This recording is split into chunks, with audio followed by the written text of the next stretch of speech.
भगवान श्री कृष्ण ने बताया जो औरतें रोज नहाती हैं वो एक बार इस वीडियो को जरूर देखें, कभी दरिद्रता नहीं आएगी। एक समय की बात है, भगवान श्री कृष्ण और देवी सत्यभामा द्वारका नगरी में अपने अपने सिंहासन पर विराजमान थे। तभी देवर्षि नारद उस स्थान पर प्रकट होते हैं और भगवान श्री कृष्ण और देवी सत्यभामा को प्रणाम करते हैं। भगवान श्री कृष्ण कहते हैं, हे देवर्षि नारद, आपके मुखमंडल पर यह उदासी क्यों छाई हुई है। तब देवर्षि नारद कहते हैं, हे प्रभु, मैं अभी अभी पृथ्वी लोक का भ्रमण करके आ रहा हूँ और मैंने वहाँ पर देखा है कि ज़्यादातर मनुष्य रोज स्नान और दान पुण्य आदि करते हैं, परंतु फिर भी वह दुखी ही रहते हैं। हे प्रभु, उनके दुखी रहने का क्या कारण है, आप मुझे यह बताने की कृपा करें। और प्रत्येक मनुष्य जो पृथ्वी लोक पर स्नान करते हैं उन सभी को कैसे स्नान करना चाहिए, स्नान करने की उत्तम विधि कौन सी है, पृथ्वी लोक पर समस्त मानव जाति को स्नान कब और कैसे करना चाहिए और स्नान करते समय कौन से मंत्र का उच्चारण करना चाहिए। देवर्षि नारद आगे कहते हैं कि हे प्रभु, मैं इन्हीं प्रश्नों के उत्तर जानने के लिए आपके पास आया हूँ। इसके बाद देवर्षि नारद देवी सत्यभामा से पूछते हैं, हे माता, मैंने यह भी देखा है कि पृथ्वी लोक पर अनेक स्त्रियां नित्य स्नान करके देवी लक्ष्मी की पूजा आराधना करती हैं, परंतु फिर भी उनके घर में देवी लक्ष्मी का वास नहीं होता है। यह कौन सी विडंबना है, इसका क्या कारण है। तब भगवान श्री कृष्ण कहते हैं, हे देवर्षि नारद, मनुष्य जाति के कल्याण हेतु आपने उचित प्रश्न किए हैं। यह सत्य है कि स्नान करना प्रत्येक मनुष्य के लिए अत्यंत ही आवश्यक होता है। स्नान से ही शरीर शुद्ध होता है, स्नान करने से ही शरीर पवित्र होता है और मनुष्य पूजा पाठ, दान धर्म आदि कर्म करने का पात्र स्नान करने के बाद ही बनता है। इसलिए मनुष्य को नित्य स्नान करना चाहिए। हे देवर्षि नारद, मैं आपके सभी प्रश्नों के उत्तर देने से पहले आपको एक अत्यंत पवित्र कथा सुनाता हूँ। आप इस कथा को ध्यान से सुनना। इस कथा में आपको आपके सभी प्रश्नों के उत्तर मिल जाएंगे। अब भगवान श्री कृष्ण देवर्षि नारद को स्नान का महत्व बताते हुए उस कथा को सुनाते हैं, जिसे सभी मनुष्यों को ध्यान से सुनना चाहिए। इस कथा को सुनने मात्र से ही सैकड़ों तीर्थ में स्नान करने का पुण्य मनुष्य को प्राप्त होता है। भगवान श्री कृष्ण कहते हैं, हे देवर्षि नारद, एक समय की बात है, मगध देश में एक अत्यंत ही सुंदर नगरी थी। उस नगरी में एक धनवान सेठ रहता था। उस सेठ के 3 लड़कियां थी। वह सेठ इतना धनवान था कि उसने अपनी लड़कियों को कभी किसी चीज़ की कमी नहीं होने दी। सेठ ने लड़कियों को बड़े ही लाड़ प्यार से पाला था। वह तीनों लड़कियां अत्यंत सुंदर तथा अपने चंचल स्वभाव की वजह से मन को मोह लेने वाली थी। एक पिता का जो कर्तव्य होता है, उस सेठ ने सब कुछ पूरा किया।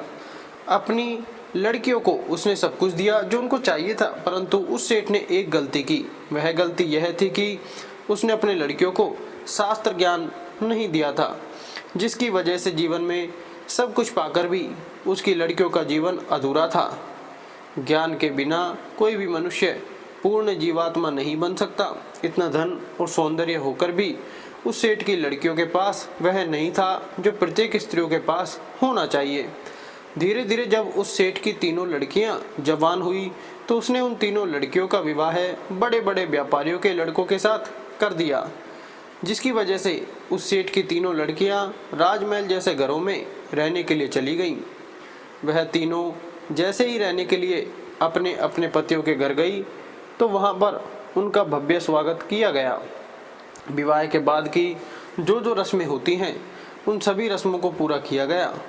उन तीनों के ससुराल वालों ने उन्हें बहुत मान सम्मान दिया और उनके साथ प्रेम से व्यवहार किया।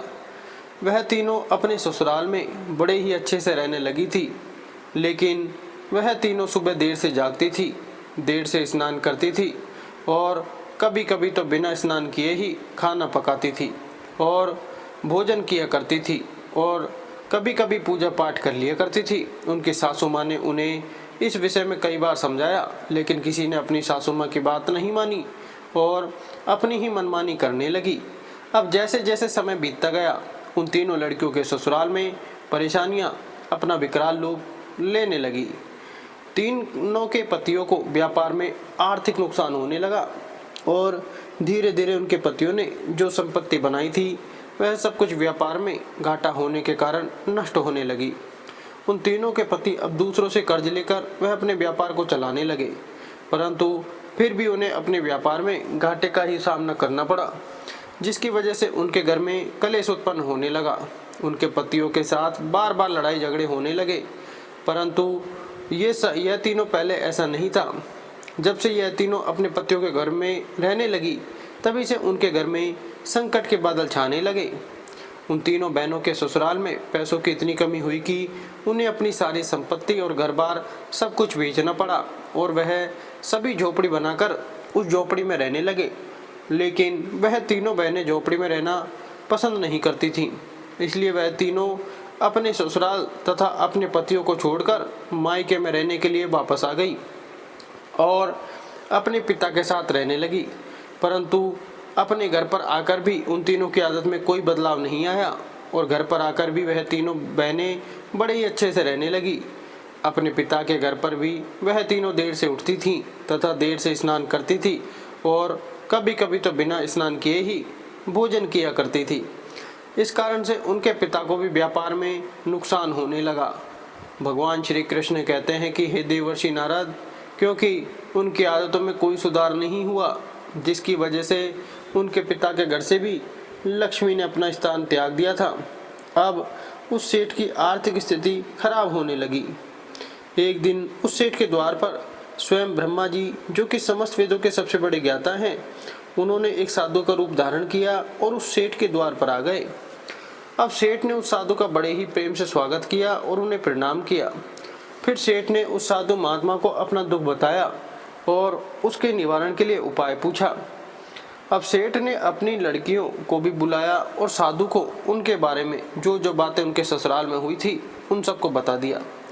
अब साधु के बेश में स्वयं ब्रह्मा जी ने जैसे ही उस सेठ की तीनों लड़कियों की तरफ देखा तो उन्हें सच्चाई का पता चल गया, क्योंकि उन तीनों बहनों के चारों ओर नकारात्मक शक्ति का घेरा बना हुआ था, जिसकी वजह से वह जहाँ पर भी जाती वह नकारात्मक ऊर्जा उनका पीछा नहीं छोड़ती थी। अब साधु ने उस सेठ से कहा, सुनो, तुम्हारी तीनों लड़कियों की आदतों के कारण उनके चारों ओर नकारात्मक ऊर्जा का मजबूत घेरा बना हुआ है।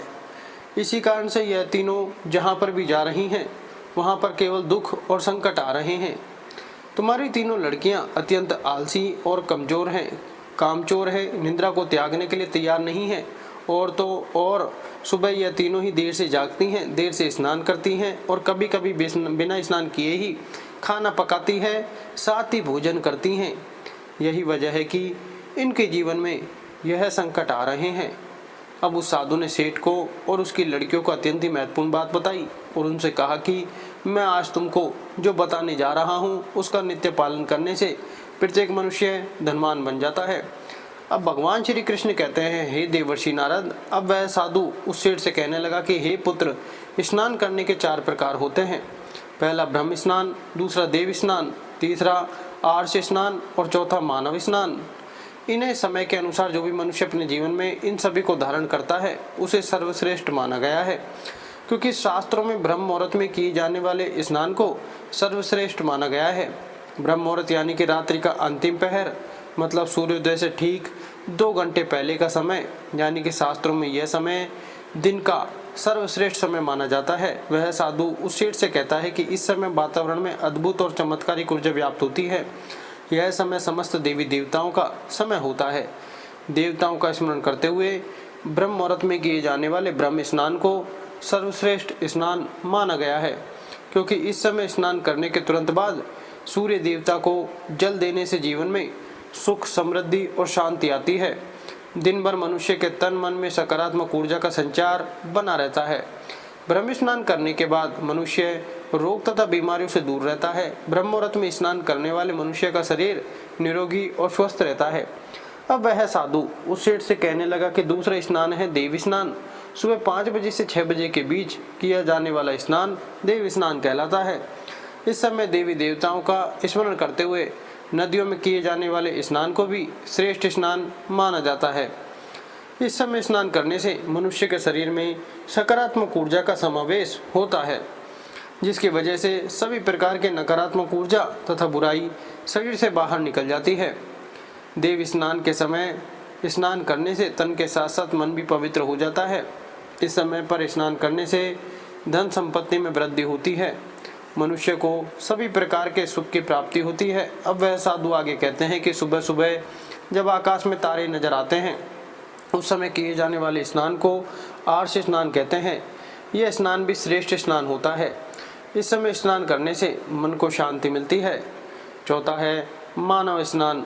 सुबह 6 बजे से 8 बजे के बीच में किया जाने वाला स्नान मानव स्नान कहा गया है। यह स्नान सूर्योदय के समय या सूर्योदय के ठीक बाद में किया जाता है। वह साधु उस सेठ से कहते हैं कि इस समय स्नान करने से शरीर में दिन भर ताजगी, स्फूर्ति और सकारात्मक ऊर्जा व्याप्त रहती है, जो हमें किसी भी कार्य को करने के लिए उत्साह तथा प्रेरणा की स्फूर्ति देती है। परंतु मनुष्य को कभी भी सूर्योदय के 2 घंटे बाद स्नान नहीं करना चाहिए, अर्थात सुबह 8 बजे के बाद स्नान करना उचित माना गया है। इस समय वातावरण में व्याप्त देवी शक्तियाँ बहुत कम होती हैं, इसलिए इस समय में स्नान करने पर प्रत्येक मनुष्य में उत्साह और ऊर्जा की भी कमी हो जाती है, जिसकी वजह से मनुष्य दिन भर आलस का अनुभव करता है। उसे पूरे दिन शरीर में सुस्ती रहती है, जिसकी वजह से किसी भी काम को करने में उसका मन नहीं लगता है। सुबह 8 बजे के बाद स्नान करने से व्यक्ति के जीवन में दुर्भाग्य आता है, उसके शरीर में नकारात्मक ऊर्जा का वास हो जाता है। ऐसा मनुष्य जिस स्थान पर भी जाता है उसके साथ साथ उसका दुर्भाग्य भी उसके साथ चलता है। अब वह साधु कहते हैं कि हे पुत्र, तुम्हारी यह तीनों लड़कियां सुबह देर से स्नान करती हैं, जिस कारण से इनके ससुराल की सारी संपत्ति नष्ट हो गई और इनके पति दरिद्र हो गए, और अब इनकी वजह से ही तुम्हारी भी संपत्ति नष्ट होती जा रही है। अब सेठ को वह साधु कहते हैं कि हे पुत्र, सूर्योदय होने के बहुत समय बाद तक भी जो लोग स्नान नहीं करते हैं उनके मन में दिन भर क्रोध, द्वेष, नकारात्मकता, कमजोरी और चिड़चिड़ापन बना रहता है, जिससे उनके काम में आने वाली मुश्किलें अपना विकराल रूप धारण कर लेती हैं। इसलिए प्रत्येक मनुष्य को प्रतिदिन ब्रह्म स्नान, देवी स्नान, आर्ष स्नान या मनुष्य स्नान करने की सलाह दी गई है।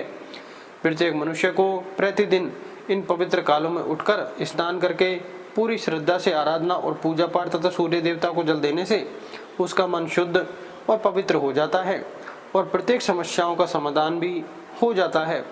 अब वह साधु उस सेठ को स्नान का महत्व बताकर वापस चले जाते हैं। सेठ की तीनों लड़कियां को अपनी अपनी गलती का एहसास होता है।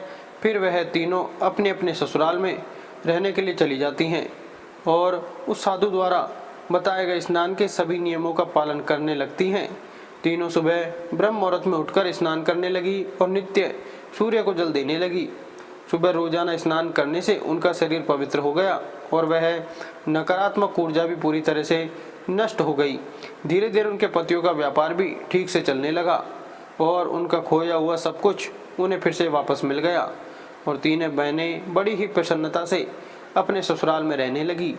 भगवान श्री कृष्ण कहते हैं, हे देवर्षि नारद, अब मैं तुम्हें स्नान करते समय बोले जाने वाले अत्यंत महत्वपूर्ण मंत्र के बारे में बताता हूँ।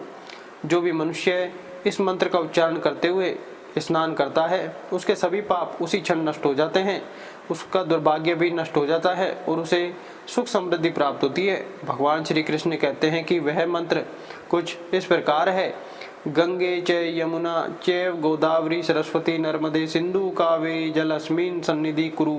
हे देवर्षि नारद, इसका अर्थ है, हे गंगा, यमुना, गोदावरी, सरस्वती, नर्मदा, सिंधु और कावेरी माता, मेरे स्नान करने के जल में कृपया आप सभी पधारिए। इस मंत्र के उच्चारण से सभी तीर्थ स्नानों में स्नान करने का पुण्य मिलता है। अब भगवान श्री कृष्ण कहते हैं, हे देवर्षि नारद, अब आपको आपके सभी प्रश्नों का उत्तर मैंने इस कथा के माध्यम से दे दिया है। तब देवर्षि नारद बोले, प्रभु, आपने मुझे आज जो यह ज्ञान दिया है यह सर्वसंपन्न है। मैं इस ज्ञान का अवलोकन समस्त लोकों में करूँगा। इस प्रकार से हमारे जीवन में स्नान दान का बहुत अधिक महत्व होता है, इसलिए हमें रोज सुबह जल्दी उठकर स्नान करना चाहिए। सुबह 8 बजे के बाद स्नान करना अशुभ माना जाता है। वीडियो अच्छी लगी तो वीडियो को लाइक करें, चैनल को सब्सक्राइब जरूर करें। धन्यवाद।